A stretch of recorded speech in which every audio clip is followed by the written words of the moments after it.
Hey everyone, let's dive into a topic that seems simple but is actually full of these little traps that can trip up any creator. Using sheet music and classical music. You'd think it's all old and safe to use, but, well, let's get into it. So picture this. You've made a video, and you find the perfect piece of music to go with it. A beautiful Beethoven sonata. I mean, the guy's been dead for almost 200 years, so you're in the clear, right? It has to be public domain. You upload it, and bam, you get hit with a copyright claim. How on earth is that possible? Well, it's a super common and frustrating problem. The reason is that there's a huge difference between the original piece of music and the version you found online. And understanding that difference, well, that's the key to everything. To solve this whole mystery, you really only need to get one core idea, this one crucial distinction, the difference between the composition and the performance. Okay, think of it like this. The composition, the actual notes that Beethoven wrote down on paper, that's like a recipe. It's old, it's classic, and anyone can use it. But a specific recording of that music, that's the finished meal. A chef, or in this case an orchestra, took that recipe and made their own unique version. And that meal, their creation, gets its own copyright. The same goes for a newly published book of sheet music. So let's make this crystal clear. Beethoven's original work from the 1800s, totally in the public domain. You could perform it yourself, no problem. But that incredible recording by the Berlin Philharmonic from 2005? Nope, that's protected. And here's the part that gets everyone. That new edition of the sheet music you bought last year, the one with the clean layout and helpful notes, that's also protected by its own copyright. Okay, so we've established that the original composition can be in the public domain. But how does a work actually get there? Let's take a quick look at the rules.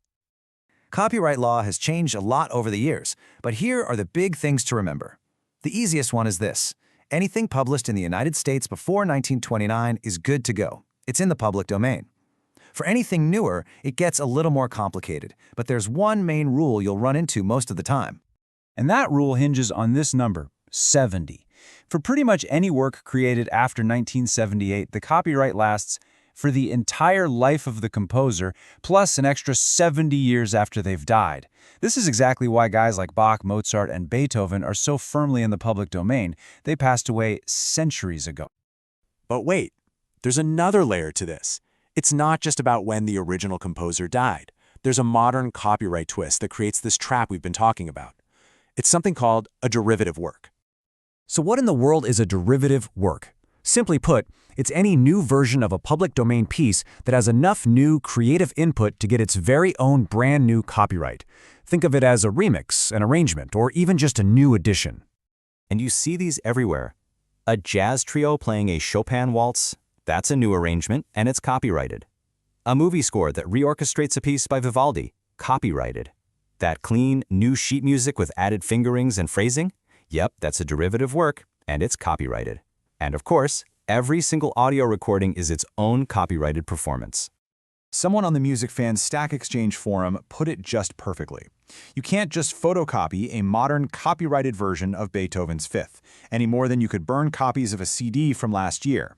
The original idea is free, but the new expression of it is not. Okay, I know this sounds like a complete minefield, but don't worry, it's not as scary as it seems once you know what to look for. So let's walk through the practical step-by-step guide to using classical music the right way. Here's your simple 3-step checklist. First, check that the original composer has been gone long enough for the composition to be public domain. Easy enough. Step 2, and this is the one everybody forgets, you also have to make sure the specific recording or sheet music you're using is public domain. If it's not, you move to step 3. Either get a license for that recording or, and this is a great option, just create your own performance of the public domain piece. And please, please burn this into your brain. Just because you found it on the internet, that means absolutely nothing about its copyright status. You should always assume something is copyrighted unless you find proof that says otherwise. So where do you find the good stuff, the stuff that's safe to use? Well, here are some fantastic resources. IMSLP is the absolute go-to for public domain sheet music.